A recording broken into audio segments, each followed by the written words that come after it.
All right. So where were we? So we're gonna... yes, we're going to build on sort of segue, as it were, from the wonderful presentation of Caren's work that took place just under a week ago. And we have, the recordings available on the YouTube channel. And what, at Caren's suggestion, we're going to do tonight, and you have the other two speakers already spotlighted, we're going to enlist two more artists, both of them American, US based, West Coast, Northern California, to be precise, to kind of enter into conversation with Caren about the way their interests and indeed their works might intersect and speak to each other in terms of memorializing the most problematic of all events in history, I suspect, namely the Nazi Holocaust. So I think, without further ado, I don't know, Caren, whether you want to start screen sharing straight away. Yes. You've got some images sort of lined up and a sort of rough plan of action, but please, anybody who wants to say something, whether it's Mirka and or Robin, but also the rest of you, please don't feel shy. I think it might be quite nice for both Robin and Mirka to just introduce themselves at the beginning, because they weren't part of the last. Absolutely. film. I mean, Mirka, do you want to start? Perhaps we were chatting merrily beforehand, and just a brief sort of introduction to sort of say how you encountered, how the three of you actually came to know each other.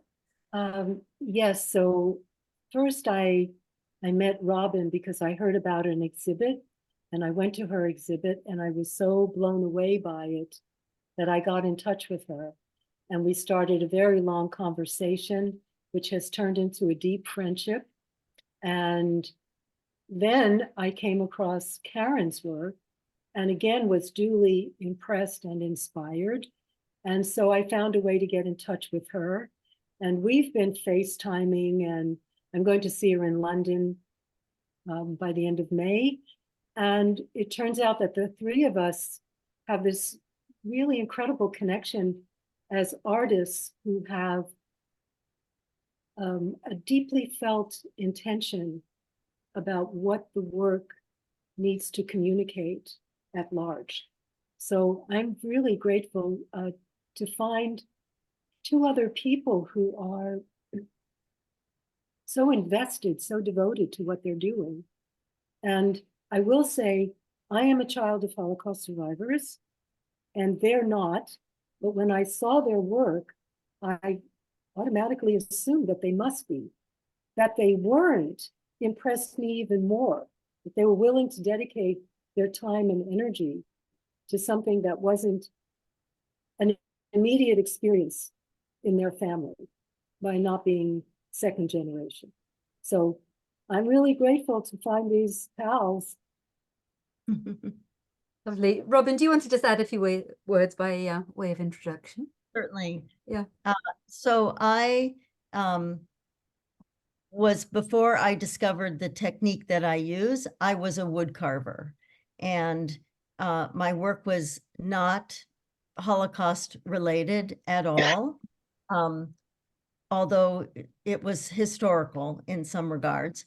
But when I had a few experiences, getting now close to 20 years ago, maybe 17, 18 years ago, a few very interesting experiences that led me to the subject matter. I am Jewish. My family came to the United States at the turn of the century in the wave of immigration seeking safe refuge, but of course left family behind that were then lost. But yeah, I'm not a child of Holocaust survivors, but I have been making this work now for about 15 years, pretty exclusively. My series is pretty much done. I did a 18-work series on the Holocaust. It took me about 13 years. And it is complete. It is a series now, although the subject matter, obviously, since October 7th, I've started making work about anti-Semitism and adding pieces. So it's not done. It's not done. Alas, yeah. Indeed. You've already brought up some more general, sort of important themes that perhaps we can revisit later on. But Caren, perhaps now back to you to start showing some images.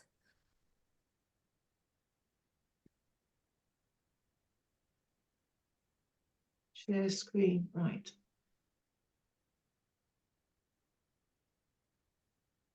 Okay.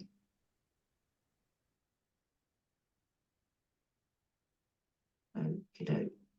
Go full screen if you would, Karen, yeah? Oh, yes. Yeah. Full screen. Looks much Auto nicer if it's full press, screen. that's much better. Yep, Yes. fantastic. Yeah. So we're just moving forward. I mean, before it was memorials, past and present, but I've added future because we have to think about today and what is happening with this huge rise in anti-Semitism. And as well as that, we're thinking of Mirka and the work that she's doing, which is from the past.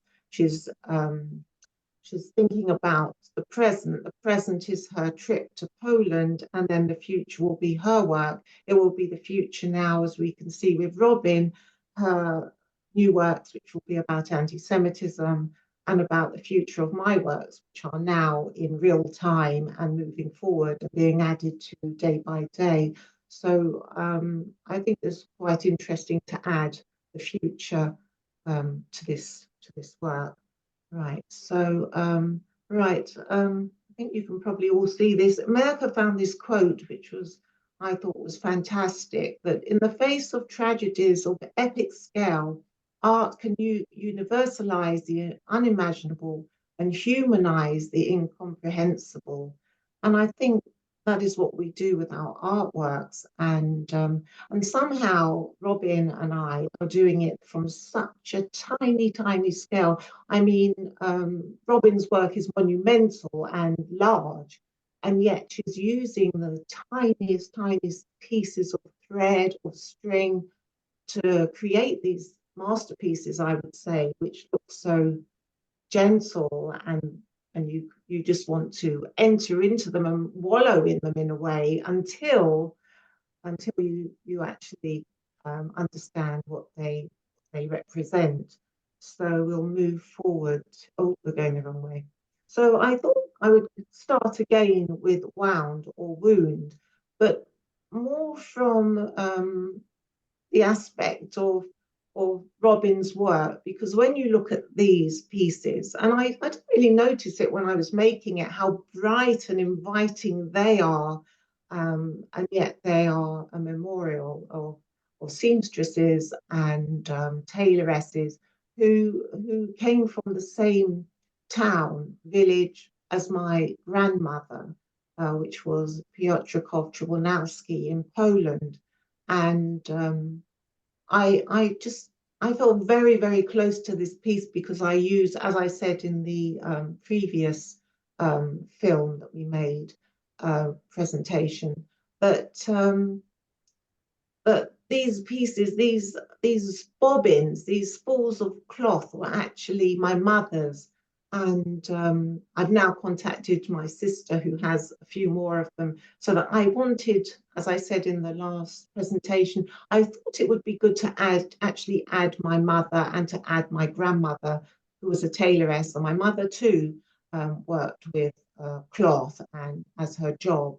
So I thought this time it would be quite nice to just share with you one of these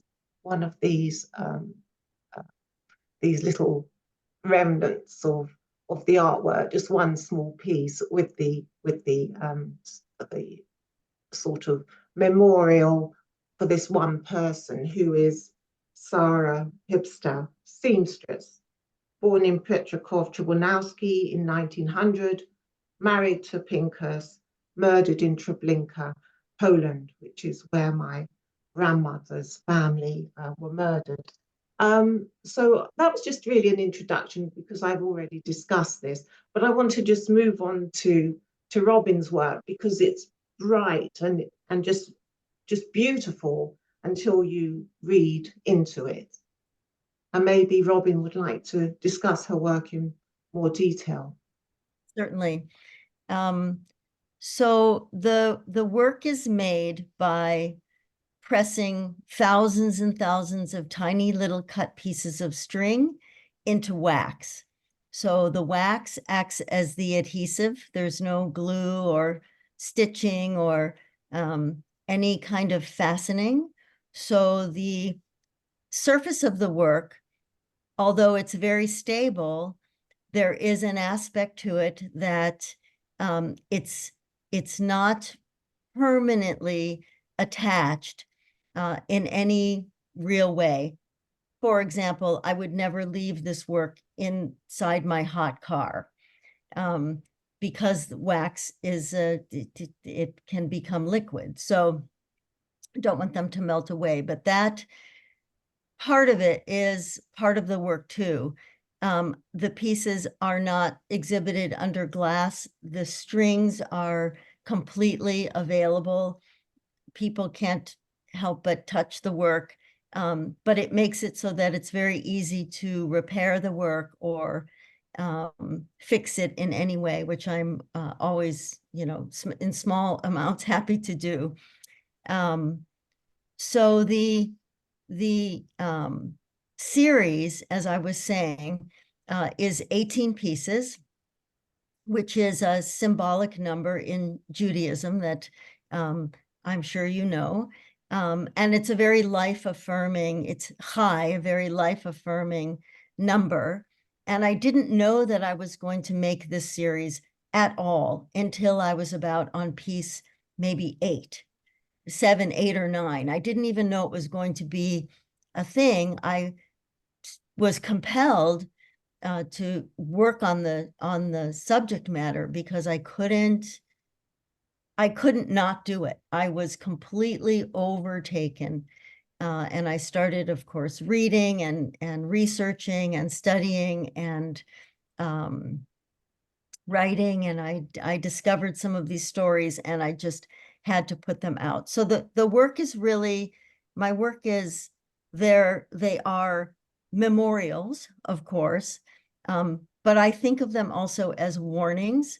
You read this story and you feel this is a fact, this is a new world now, but it's a fact. This can happen. People behave this way. This is something that is not fantasy or imagined.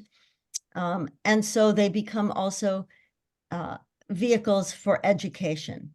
And my work thus far has mostly been displayed in non-Jewish settings. For whatever reason, I have not been able to get traction through Jewish institutions. This is changing now. This is starting to change. But the work has hung in not in Holocaust museums, not in Jewish museums, not in, Jewish community centers. It's been in art galleries. It's been in performance centers. It's been in different kinds of places where people are not expected to run into this kind of content necessarily. And it has been overwhelmingly positive. So, I mean, things have changed since October 7th. I haven't had a big exhibit since then. I don't know what will happen when I have my next large show, which is, it's not coming up for another year in my gallery, but I realize how educational it is because people are not aware of the history. So it has helped that. Anyway, I decided on 18 pieces. I included works of horrific behavior and events, but also stories of courage and redemption, although those stories do not have happy endings either. I wanted to just, before you move on, there's a quote that I wanted to say that ties right in with Mirka's quote and Caren that you posted, and it's a quote from the Nuremberg judgment of 1946, and it reads, "The Holocaust was a crime of such inconceivable savagery that the mind and the imagination stagger in its contemplation of a human degradation beyond the power of language to adequately portray." And I saw this quote very early on, and how to make art about such a thing. And, artists are using the subject matter, but it is a very interesting question. And yes, so I carry the content through beauty. I try to make the most beautiful objects I possibly can. The beauty of them is essential and at the core in order to lure the viewer towards the work where the story is presented alongside. So that's, you know, artists are manipulative. We want people to look at our work, lots of different ways of doing it. And through beauty it's my bait, so to speak. Robin, if I remember, you had an exhibit at Santa Clara University, which is a Catholic university, isn't it? Well, I had a show in the South Bay at Mission College. Oh, Mission College. Okay. Yeah. And it was the entire reception was filled with this amazing group of Vietnamese refugees who had never met a Jewish person and didn't know about the Holocaust, maybe heard the word before. And, you know, that was a real, like, it was like teaching a class. You know? So it's, yeah, very well received. The show was very well received there. Okay, I'll move on to, thank you very much for that, Robin, a wonderful introduction to your incredible work, which, you know, the size of it, you know, it looks tiny obviously on here, but we know. I have, will this help? This is a close-up view of the technique. Does this? Yeah, well, no, I think you have to be in the room. I think you have to actually see the work, because Yeah. I mean, the actual time-consuming nature of it. And also, I was very interested in the fact that you said about the work could melt if it was left inside a car, or by some terrible incident by a radiator. But surely that is part of your concept and the idea that the vulnerability and that the fragility of life and what has happened, what happened in the Holocaust and what is happening today. And I really do like that idea, that concept of that your work Robin, is fragile. Robin, say something about why you use flowers. Well, I mean, there's the images in the work all are meaningful. And sometimes I use flowers that are from the location of the event that has occurred. Sometimes Why not call the event what it was, a massacre? Massacre, yes. This is, you know, this is sort of taking traditional folk patterns of embroidery and decoration, you know, like just trying to pull these things in. The piece about Jan Karski, that is the medal, is the Order of the White Eagle, which is the highest honor that the Polish government would ever award to a civilian. And so the shape of the medal becomes the basis for the piece and the story. And so, yes, all the images are important, although I collage them all together from all sorts of different places.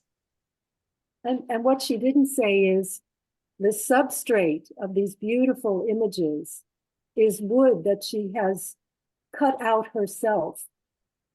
All those little edges. Yeah. Okay, thank you, Robin. Thank you, Mirka. And we'll move to the next slide.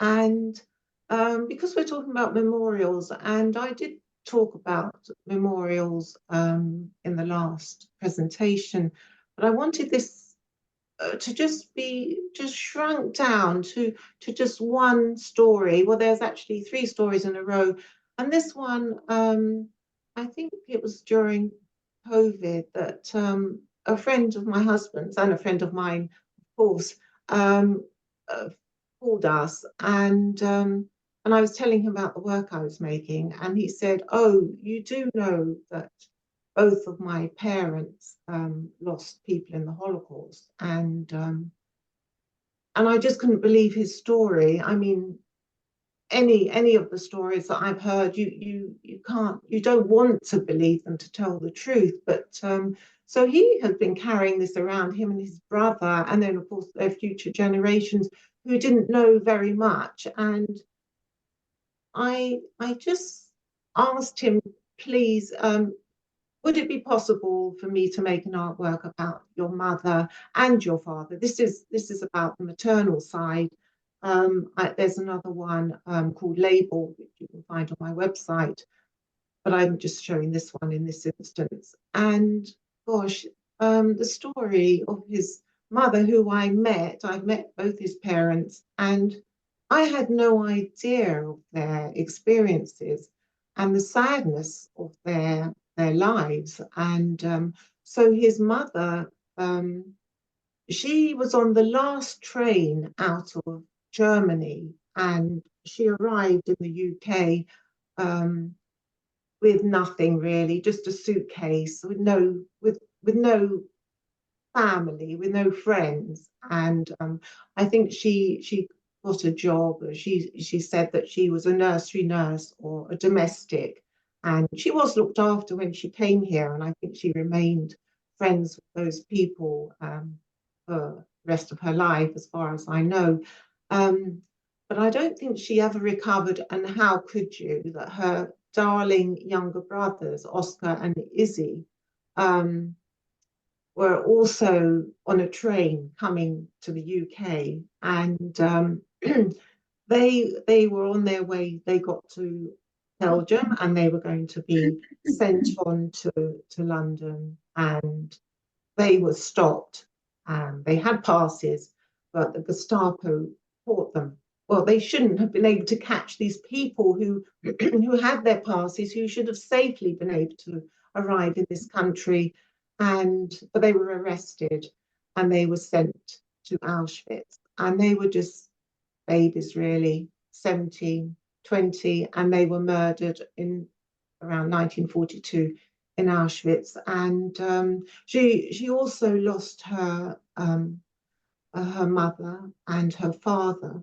So her name was Tony. Sorry, I should have mentioned that at the beginning.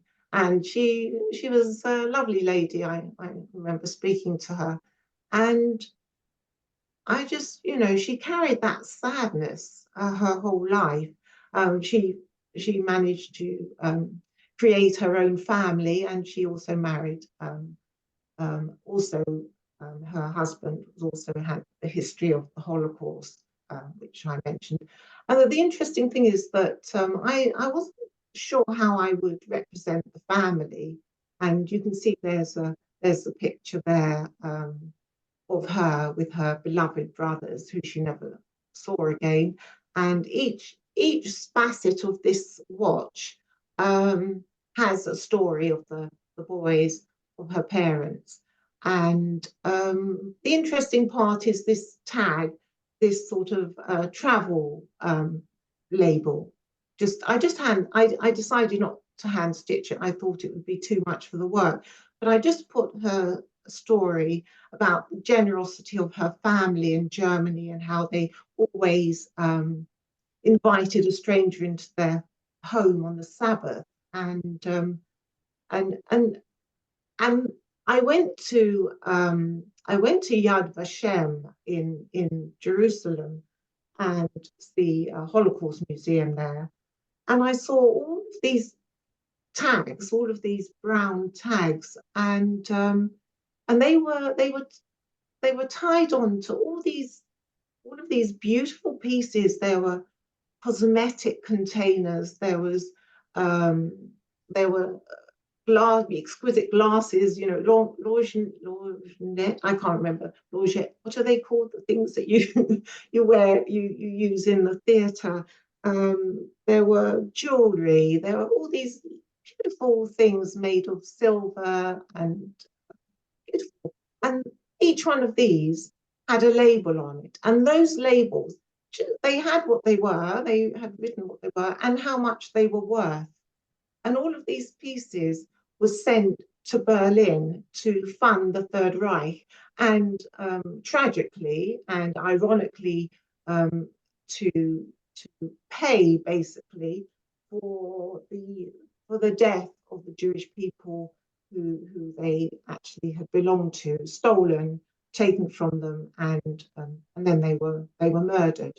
So I thought I wouldn't hand stitch it. I would just write their story on there, and not how much this was worth. Which incredibly, I found this piece in a late cousin's home. It was broken. It was in the back of a drawer, and it would have just been chucked away. And I thought this piece will work very well because it's called "Turn Back the Clock," and perhaps Tony would have liked to have turned back the clock, to be back with her family, to be back with her brothers, and so that was quite an interesting thing.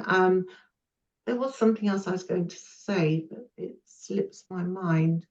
Oh yes, so the interesting thing that our friend said to me was that his mother, she carried around in her handbag for the whole of her life was her German passport, and stamped in that passport was a visa, a one-way visa to the UK, and she kept that all her life. It had the swastika and the stamps of the Germans, the Nazis, and but she kept it because perhaps maybe she still felt this fear that she might have to go back again, but she had this security of the passport. So yeah, that was an interesting piece and a sad story, but one of millions of stories of people who came to this country or went to America or in South America, wherever they ended up, they left behind their families forever. So that was a very personal piece, and I was so grateful to this person for sharing this. But he and his family and the grandchildren of Tony, they were so grateful that I had made this memorial to their family. And the young people said they didn't know very much about it at all. So it was very, very special to them. And I'll move on to the next one, which is called Family Ties. And this represents Leslie Kleinman, and he was a Holocaust survivor. He lost all of his immediate family. I think it was 71 of the extended family were murdered. I think 3 people survived out of the whole family, and his brothers and sisters were all murdered in Auschwitz. So to the right, I had the photograph of the family. I removed their faces. There were 2 other younger children, but they weren't in this photograph. And this is Leslie Kleinman in the bottom left-hand corner with a yellow star attached to his jacket.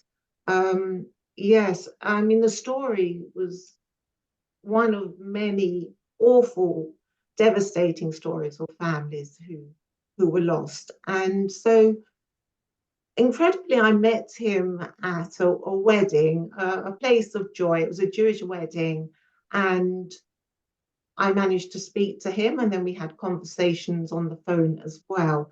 So I felt really honored that I could talk to Leslie. He was a very open, generous man, and he didn't talk about his experiences for many, many years. I think it was probably 60 years, but I think this is quite common for Holocaust survivors not to discuss what happened to them and their families, but eventually they used their experiences for education of young people in the hope that this wouldn't happen again. So he told me that firstly, he lived in Romania, and that was it was occupied by the Hungarians, and then the Germans arrived in 1944, and very soon things changed dramatically when the Nazis took over. And his father was a rabbi and a devout man, and Leslie saw his dear father taken out into the street, and they abused him and they cut off his beard. I mean, it's just like an absolute abuse of somebody, especially a religious person, where the beard and their just who they were as a person is removed. And this was quite common. I've read about it in many cases. And in this instance, they thought he was being taken to Russia. And it wasn't until the 1960s that Leslie found out that his father was actually taken directly to Auschwitz, where he was murdered. So devastating stories. They were taken away very quickly, the rest of the family, him, his brothers and sisters, his mother, and they were in a ghetto for a short period of time. They were hungry, they were starving, and then they made this journey, which many Jewish people, victims of the Nazis, made these terrible journeys in cattle trucks and ending up in Auschwitz in this instance. And he told me that when he arrived, he saw his mother and family sent to the left. I think it was to the left or the right, whichever, it doesn't matter, because they were murdered on arrival. They were gassed, and he said, you know, the smoke came out of the chimneys. He couldn't believe it, I think, that it could possibly have happened. He had no chance, like so many, to say goodbye to his mother, and he was still crying about that to this day, really, until he passed away, and also his sister, who he loved dearly. So I actually just took. He said to me that he went in one direction, his family went to the other direction, and he went to the showers, and they said, oh, leave your clothes folded up and everything. And he carried two things. He carried a Bible, and he carried tefillin. This is tefillin, phylacteries, which religious Jewish person or whoever wishes to, they're used in daily prayers. And he said that he left those, the only things that he owned that were precious to him, that had been given to him by his grandfather and his father for his bar mitzvah. And he left them there. And when he came out of the shower, he was given a striped, like pajama type outfit to wear, no use for warmth and care. And he cried. It took him a long time to get over the fact that he'd lost these things which were really precious to him. So I used that idea. I wanted to make it again. And then I just hand stitched his memories, the things he said, everything, the loveliest things he could say about his brothers and sisters, and how one of them had a little donkey toy, and he used to do the e-or sounds for him, just tiny things. And the fact that that the mother did everything for the children, that she cooked and everything for him. And he said how serious this brother was and how fun and playful another one was. So I wanted to remember them because who else is going to remember them now? So now we have something here that is a memorial to his family. And the saddest thing is that we went into COVID, and I had the permission to make this artwork And I couldn't wait to show him, and I knew he would be very emotional about what I'd made. And sadly, he passed away in that time, and he never got to see the artwork, which was saddest thing for me, not to be able to share this with him. But it remains here as a memory, as a memorial to his family, which will last. So that's Family Ties 2020.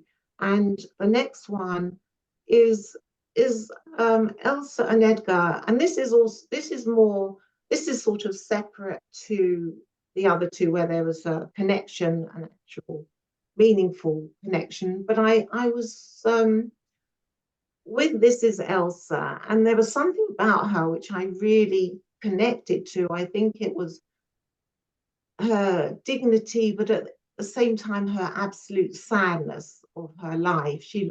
When you look at her, she looks dignified, but very sad. And she was from Germany, and she was a housewife and a mother, as you can see. And she was married to Edgar. Oh, I've called him Edgar there, mistake. And they had moved to Antwerp, I think, like many refugees trying to escape persecution in their home country. And unfortunately, the Nazis entered the country, they took over, and within a very short time, there was a huge amount of anti-Semitism and hate, and laws were passed, and they went into hiding. And then I found out so much information about her. I mean, sometimes there's no information. You just know their name, basically, or their age, or maybe not even where they were murdered. But in this case, there was a lot of information, and it told us that they were caught by the Gestapo, and they were deported to Auschwitz, Birkenau, and they would have been murdered as they entered the camp, basically. And so you can see Edgar, apologies for that misspelling, you can see him hiding behind a powder compact pad. And I also felt the need to stitch Arbeit macht frei, the Auschwitz, as you come in, and there's a railway and everything. I mean, it should be the sweetest and most gentle hand-stitched piece of work, but it isn't.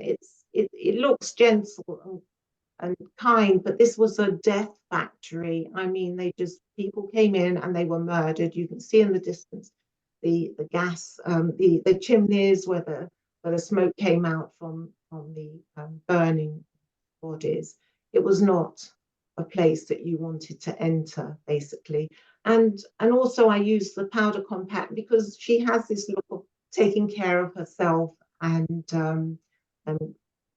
just looking her very best. But interestingly, that this powder compact came from Germany, and it actually has, I wonder if you can see it there, it was a district of Germany which is actually not printed, but sort of attached to the lid of the powder compact, and it's so beautifully done. It's got little jewels on it and everything, and sort of like a beautiful thing with the most devastating, ugly story. So I will finish there, and hopefully we will be able to join Mirka, who would like to discuss her work, Journeys into an Unknown Territory, is 2023, and I think she will have more to add about this and her project. Over to you, Mirka. Thank you. Journeys into Unknown Territory came about very spontaneously. I was making trips to Korea, and there's a master paper maker there. And I found in a shop these strips of paper, very organic in nature.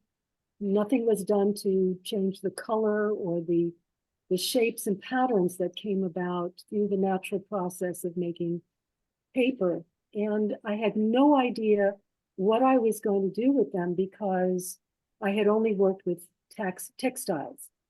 But I just felt completely drawn to this paper. So I rolled them up and put them in my suitcase and brought them to my studio when I came back and didn't know what I was going to do with them. And then one day, I don't know how long it was before I started stitching and realized that I was stitching landscapes and seascapes just because of the organic nature of the paper.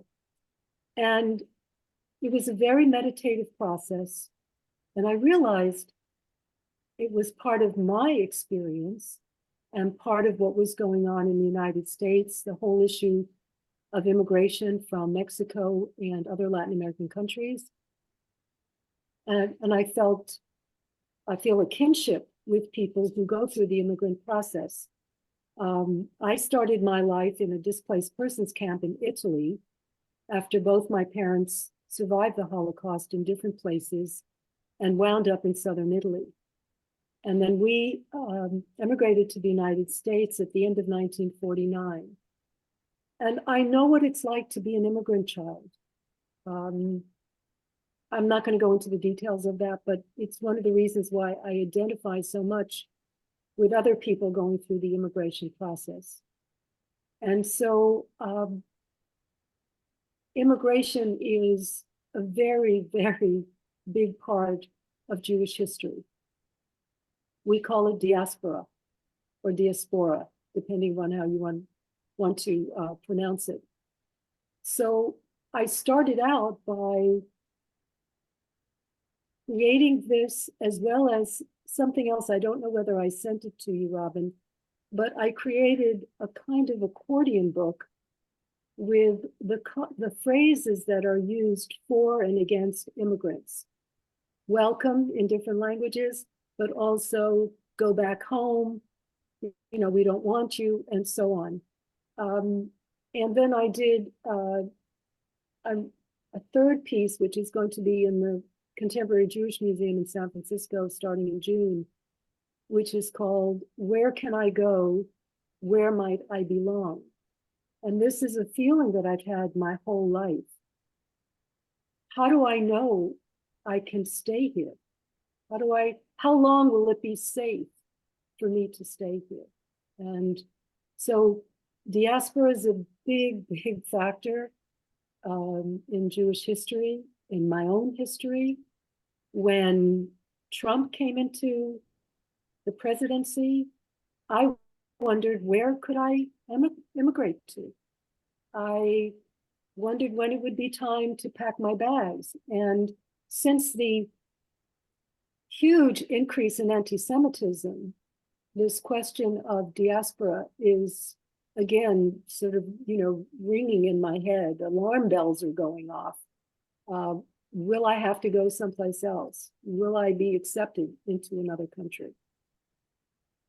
So that's my entree toward where I'm going. And that is just like Robin and Caren, I'm working on a memorialization project. And it's for all the people in my parents' families who were murdered or who died because of the abominable conditions. I found a Lodge Ghetto record of one of the people in my father's family who died of something called inanintio. I'd never heard of the word. And basically it means he starved to death. And other people died because of typhus. And another big factor in Judaism is that we care for, respect, and dignify those who are dying and who die. But what do you do when there's no place for you to go to a grave? There's no grave. You don't even know where people are. I grew up with a mother who used to weep, saying, I don't even know where my mother's bones are lying. This was on her mind all the time. She had no way to honor her mother, to dignify in any way her death. There's no matseva. A matseva is a gravestone, and when people go to a Jewish cemetery, they place a stone on the gravestone. And it's an act of memory. It's the stone is like a thought or a prayer. And my parents never got to do that for anyone in their family. And so I decided I'm going to create a memorial project which will honor all those people who died. I never got to know anybody. I realized that most people, if you're not famous when you die, if you're not some kind of celebrity, the only way you're going to be memorialized is in the hearts and minds of the people who love you. But I never got to know or love anybody. I never even got to know what they look like. So what I'm doing is going to be abstract, just like all my work is abstract. And I'm going to Poland in a few weeks to take photographs and to do some mapping and to create all the images that have been building in my mind of the installation that I want to create. I think it's really important because no one else is going to do this. And Teddy Kollek, he was the mayor of Jerusalem from 1965 to 1993. And he said, we die twice, once when we physically die, and twice when we are forgotten. And I'm creating this project so that all these people, and we're talking about a lot of people in my parents' families, will not be forgotten. Thank you, Mirka. Very moving, and I'd very much look forward to seeing how your work progresses. I'm sure it will be a hugely emotive process for you, and it will be too for those viewers, for the audience who will see it in the future. Very good luck with that project. I'm sure it will be pretty incredible. Thank you. I want to say that the two of you have really spurred me on. Seeing your work has inspired me to move forward with my own project, which was, I just couldn't seem to get a hold of what to do. But speaking with both of you, loving your work, I started to come up with all kinds of ideas. In fact, I had another idea yesterday. I have so many ideas. I just need enough years in my life to fulfill them. Yeah, I think maybe perhaps it came at the right time for you because you've been collecting and collating and researching your family. And I know you have papers, so many papers and so many boxes full of information and research. And perhaps this was just the right time for you to carry on to create this work. So very good.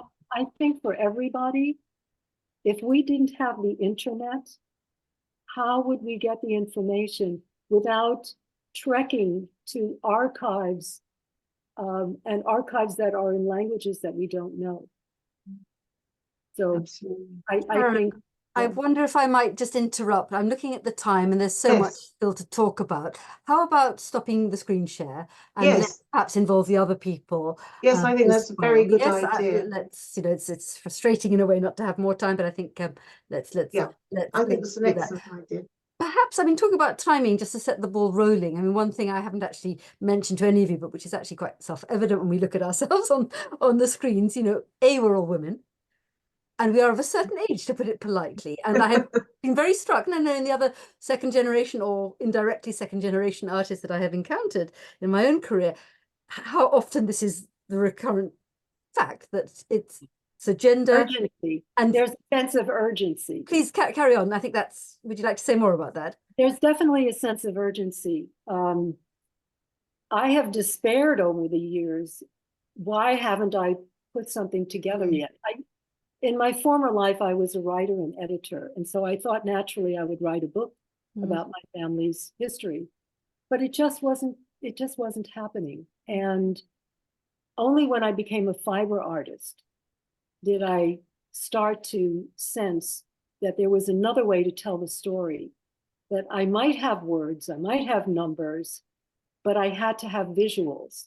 And one of the wonderful things about becoming a fiber artist is that I went from just putting black marks on white paper to using color and pattern and texture, and it's just so much richer. And now I see why I didn't write the book, and why what I can create could have a different kind of impact, the visual impact, the textural impact. And my parents, I don't know how, because they went through such horrors. I'm not going to go into the details. And yet my mother died, she was almost 100. And my father died at 96. And so everybody says, oh, you have great genes, you'll live forever. And I'm thinking, will I live long enough to finish all of this? Time is marching on. So I think there is this sense of urgency among a lot of us. The Holocaust survivors, so many have passed away. And we of the second generation are now an age cohort that is facing the same music. So I do feel quite a sense of urgency, which is why I'm going back to Poland yet again, because now I have more things that I need to do there. Robin, you're nodding. You clearly identify with what Mirka's just said. Things need to percolate. It takes time for the action to happen, and you can't. The feeling of urgency, and to not have the. I tend to not be committed yet to making the work. It's a difficult place to be in, because it's all about expression, and this expressing this work that we're doing is getting this out. For me, if I don't express it, if I don't make this work, I'm not a happy person inside. I have all the sadness and all the stories and all of this injustice and horror inside me. And if I am compelled, and I must make this work in order to be okay. Like, it's really as basic as that. And it does heal me. And, to make it makes me actually feel much better, because I'm getting it out there, getting it, people can see it, people can learn, people can know it. And like you said, your mother had no way to, dignify her mother's death in a way. Like, this work that we're all making is it's so dignifying. And I had not really thought about that. And that is just beautiful. Like, that is really exactly what we're doing. I think, Robin, what you've just said brings up another important, bigger issue for the artist creating the work, whether it's you or anybody else daring, to engage with this dark history. There is clearly a therapeutic element in the actual act of making what you make. But there's also the educational side, which in fact you yourself, I think, touched on. And I was curious to know, when you display your own work, do you in fact have a more kind of explanatory text alongside the work to give the facts to an ignorant, or more or less ignorant, wider audience? Because it's almost like conflict, isn't there, between, on the one hand, working things through on a very personal and subjective level, a cathartic element, therapeutic element, and then that more sort of didactic or educational impulse. And I wondered, how that works.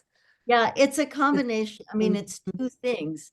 I am the storyteller. I am saying these things. I am presenting the facts. I am relating with words. Each piece does have a paragraph or two or three of text, where the story it's short, but it's like just the facts as best as I can relate them.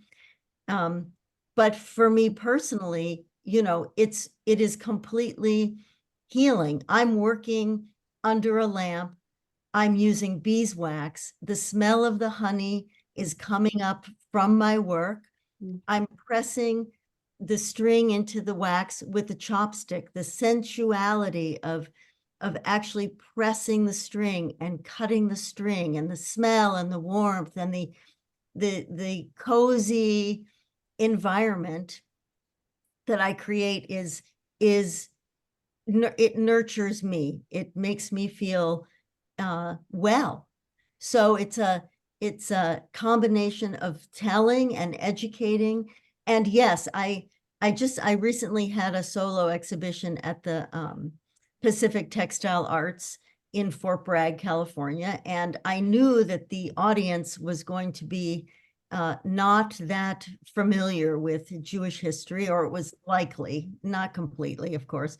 And I did, for the first time, I created some a general display text that explained the Holocaust in very general terms and explained the project.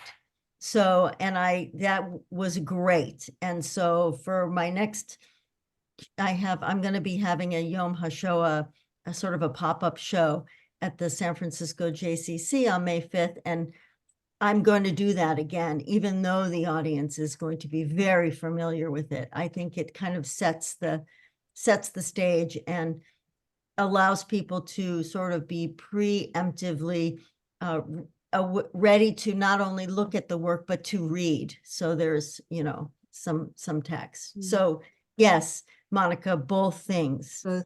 Inevitably, I think. I was also very, very struck by your comments, and indeed then Caren picking up on that, the very nature of wax as being prone to melting. And I was immediately put in mind of a very interesting UK-based artist. And Caren, I don't know whether you've come across her, called Sarah Davidman. Oh, yes, that She has a very good well. website. She does violence to old family photographs, not the originals, of course, but she makes copies. She burns them. She subjects them to bodily physical violence. She incorporates, you know, she sort of destroys them in a sense, you know, with chemicals, even introduces blood. And I just wonder whether you've ever been tempted, in a sense, to do violence to the beauty of the objects, Robin, that you've created, or is that not something you would, you know, not a path you would? No, absolutely. Okay. No. It would be a very radical step to take, wouldn't it? I think.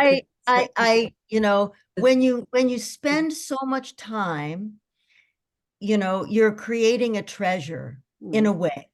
And when you have, like Caren's work, the miniature, and Mirka's work, the tiny stitches, you know, you're creating this treasured thing that when somebody has spent so much time making this thing, a viewer comes to it with automatic, like, feeling that it's a treasure, or it's something to protect, or something to cherish, or something to hold or have, or, you know, and because I think that that's part of this repetitious, kind of obsessive, the techniques that we're using, different but similar, is you know, it's compulsive, really, like, you know, and it's fascinating to people to see witness of somebody who has that personality trait, I guess, you know, to make this thing, you know, and so it feels like, you know, something to take care of. I think, I hope that there's no, you know, in the tone that we have now, like, that there's no damage comes to it, you know. But Robin, it's not, I think I agree with you, definitely agree with you, but also, just as the three of us don't want to make our work ugly, we make the work beautiful to portray the ugliness. In the same way, none of us is violent in what we do. It's our process is very meditative. And so we don't want to violate what we've done. And I personally, and I imagine the two of you, there's so much violence in the world. Why would I want to create even more?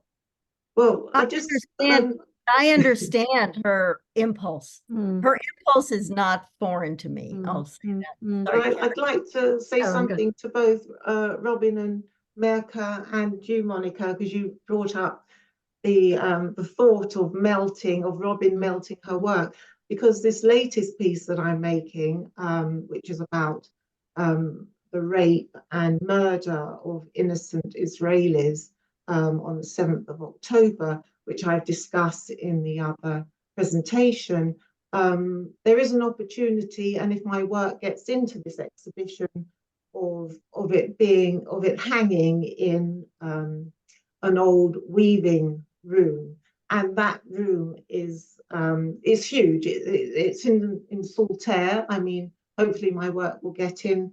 This particular piece is really important to me.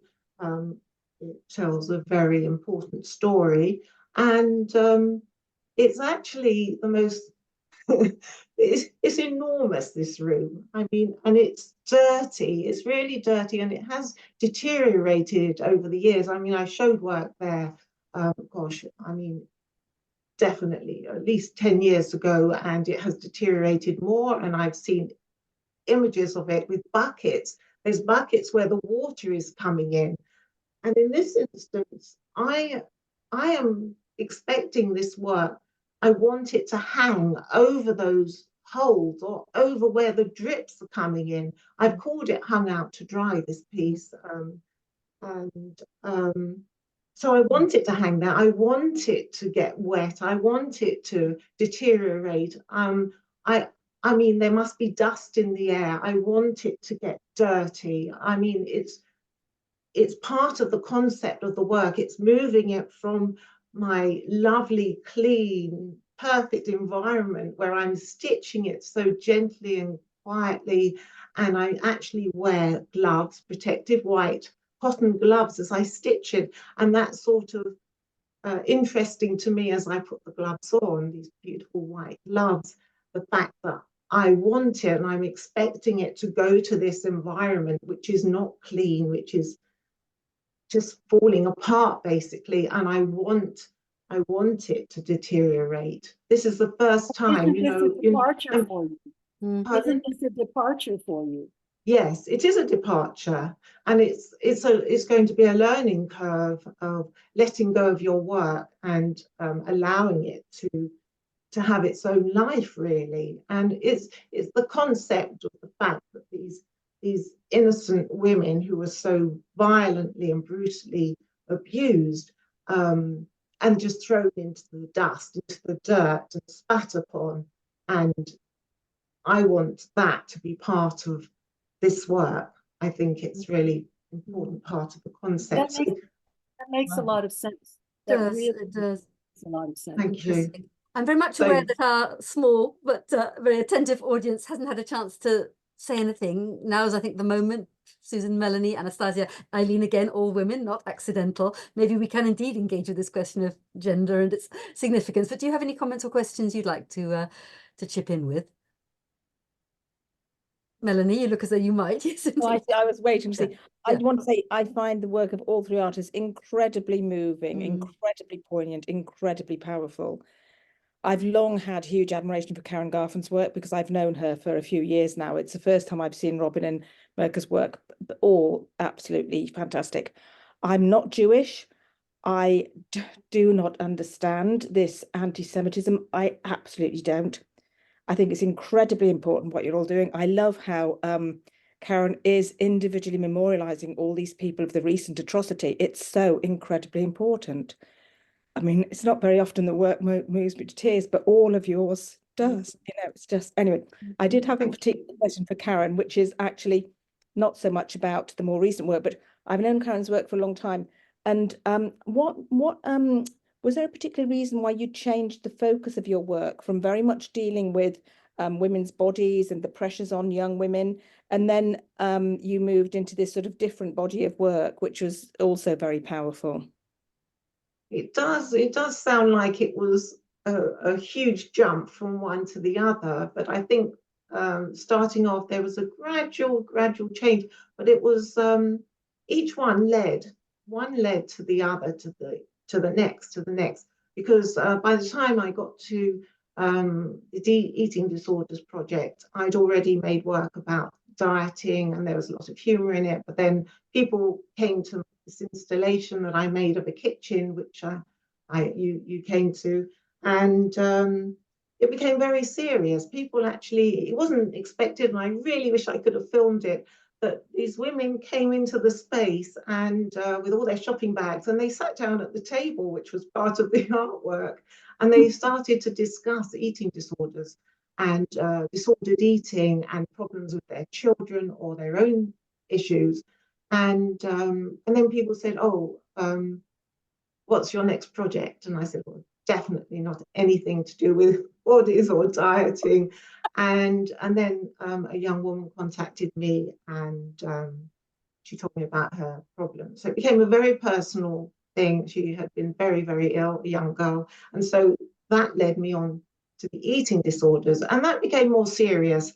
And so because of that, because of the such personal stories that I heard about, that people told me, that was a necessary step before I entered where I am now. I finished, it was 4 years, it came to a natural end, the work on eating disorders. And then I didn't really think about what I was going to do next. I just thought, you have to have a breathing space and just wait for things to naturally progress. So and then somebody, we went out for dinner with some people, and one of those said something calling Israel a pariah state. And I was really shocked by this, because Israel is the only democracy in the Middle East. And I thought, where did he get this story from? And so I spoke up, and which was quite rare for me then, believe it or not. And then I thought, well, what do I know? I've got to do something. I have to. And so I did what I usually do, what I normally do when I make a new project. I went back to the research and the study and the reading and talking to people. And I made one piece which was called Stand Up and Be Counted. And I thought, this is my time personally to stand up and be counted.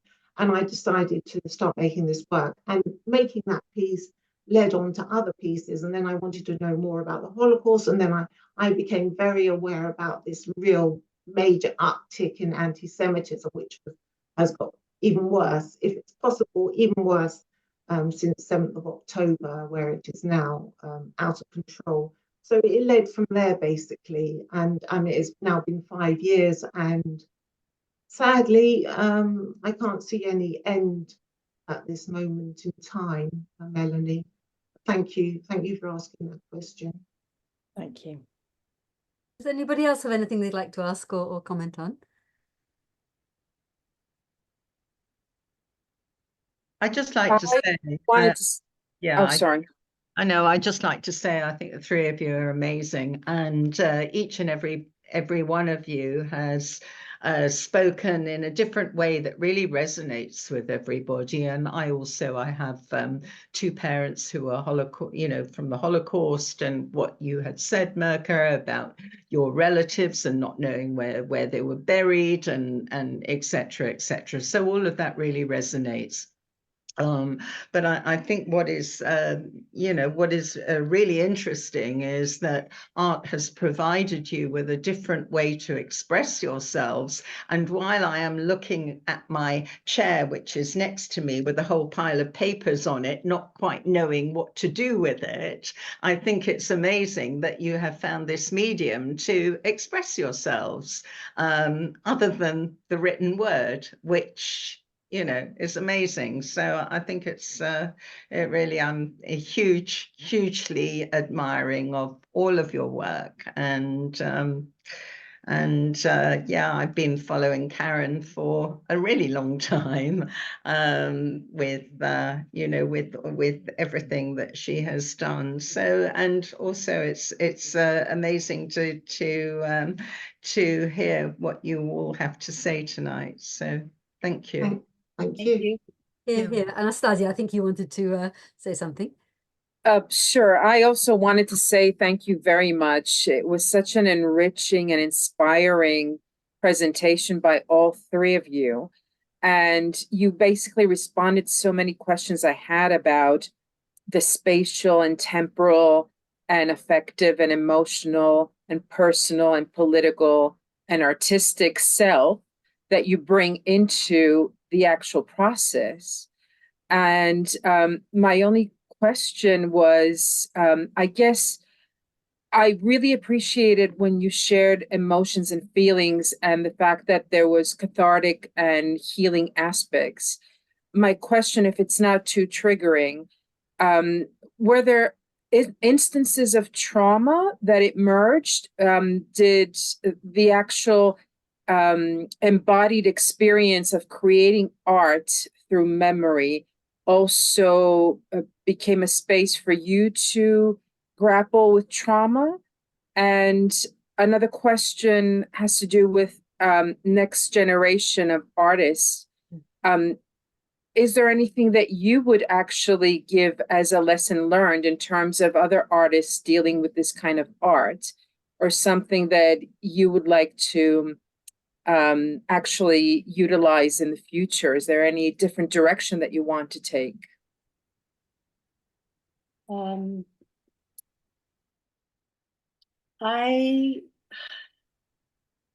Tears come easily. In fact, even before my parents ever told me anything, as a young child, I had nightmares trying to save my father from the Nazis. So doing the research, finding out things, for example, my father thought somebody had told him in one of the camps, my father was in different camps, and somebody had told him that everybody had gone to Treblinka. But on my last trip to Poland, which was in 2016, that wasn't true. I found their names at the train station in a list, and they had gone to the very first extermination camp, which most people don't know about, called Chelmno. And there was everybody's name on the list. And I'm going to go to that place on this next trip. My father never even knew that. And so I've been reading all these books about that camp and imagining his mother, his sisters, their children, his wife and their 3 children, and so on, all winding up in this place. So it's not easy, but I feel like I really have to do this because it's the only way I can think of at this point, especially with my parents gone, to honor them, to do something for them that I couldn't do when they were alive. And every day I miss my dad so much because there's so many things I want to talk with him about and ask him questions, and I just can't. And so I'm doing all that I can, but yeah, it's a very emotional process. You know, it's hard not to imagine from the stories that I know. I can over and over picture my parents and what they went through. And I don't want to create those images. I have enough of that roiling around in my head. They don't need to roil around in anybody else's head. Thank you for that question. Gosh, we could carry on for many hours more, couldn't we? Eileen, I don't put you in a spot. Was there anything else you'd like to say? No pressure at all. Shall we leave it there? I mean, gosh, there's been a lot to digest, think about, feel. The questions continue, the challenges continue. Thank you so very much. This will be another wonderful recording for posterity. And Robin and Mirka, I hope we will have a chance to continue these conversations in the future. And well, thank you. And thank you, the rest of you, Thank you, for being Monica. here and for your lovely input and all the very, very best. Okay, take care. Thank you. Thank you very much. Thank you. Thank you very much.